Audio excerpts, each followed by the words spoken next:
next tool in the toolbox is working with stuck emotions. Often trauma states leave us with stuck feelings or emotions within our body. And this leads to repetitive,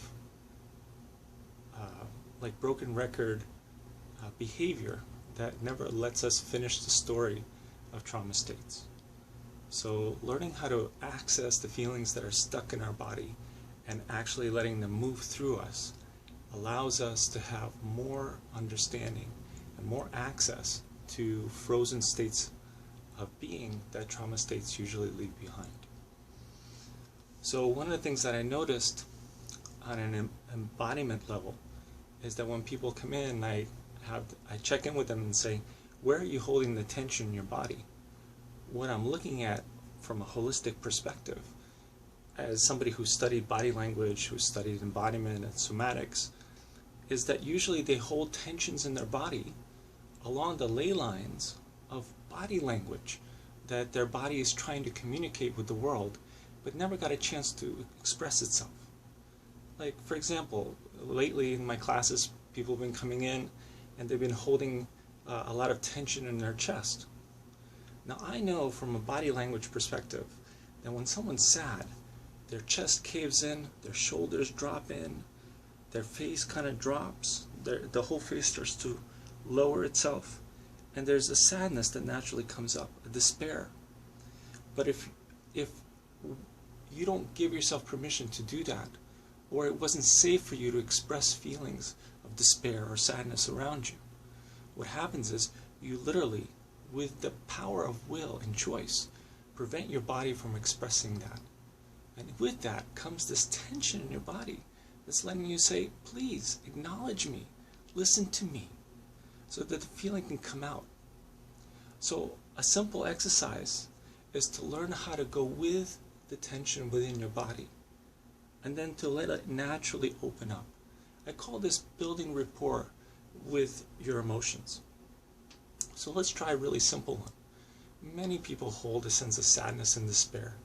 A common experience that I find for many people who've had trauma states is that sense of despair and sadness.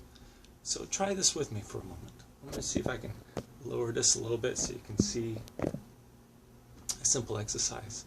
So what you do is you drop in to that tension that you might be feeling in your chest or your lower throat, and start to drop your head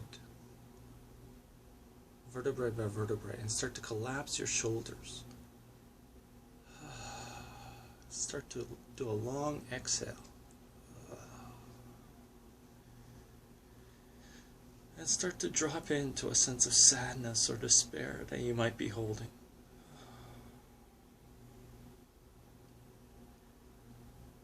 Now when you're doing this at home, you're going to take a full minute to 2 minutes to really drop into it as slow as possible.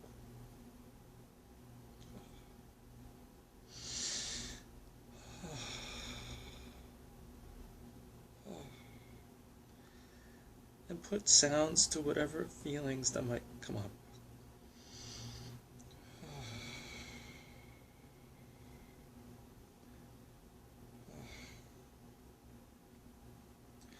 And as you fully drop into this caved-in sensation, when you've reached your max range of motion, slowly start to come back as slowly and as smoothly as you came in.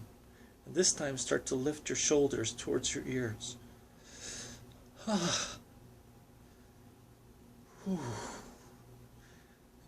And usually around this place, underneath the despair and sadness, comes a sense of fear. And a kinetic trembling that might occur around the jaw and the chest. And slowly bring your shoulders back as if you can hold a quarter between your shoulders. Letting sounds out to whatever states you might be feeling. And slowly lower the shoulder blades down your back. as you float your arms downward and straighten your head.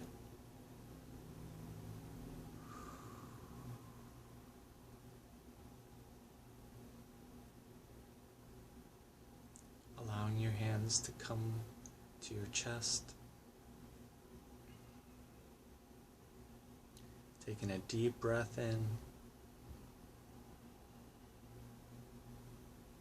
Letting the sound of Su, Su,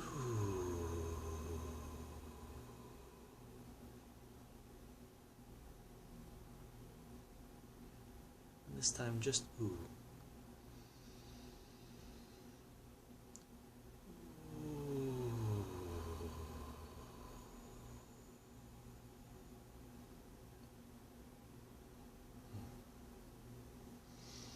The sound U helps to harmonize and balance your feelings and emotions.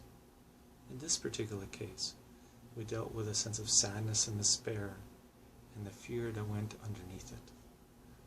The kidney points up here relate to the fear. All the lung points over here deal with sadness, and the combination of the two usually deals with deep despair. And it has to do with harmonizing your heart chakra, which balances your lower chakras and your upper chakras in your body. All of this is a way to start to tap into the feelings, to uncork the feelings that might feel stuck within your body. So think of what people look like when they have a certain type of emotion that you might be sensing is stuck within you, and replicate the body sensation or the body language of that. Our body language doesn't just speak to other people, it also speaks to you. And if it's challenging for you to access a feeling, get into the body posture that that feeling is most readily expressed in. And on a very technical physical level, it's just allowing yourself to go with the tension of your body, which builds rapport. You pace, and then you lead it out into openness.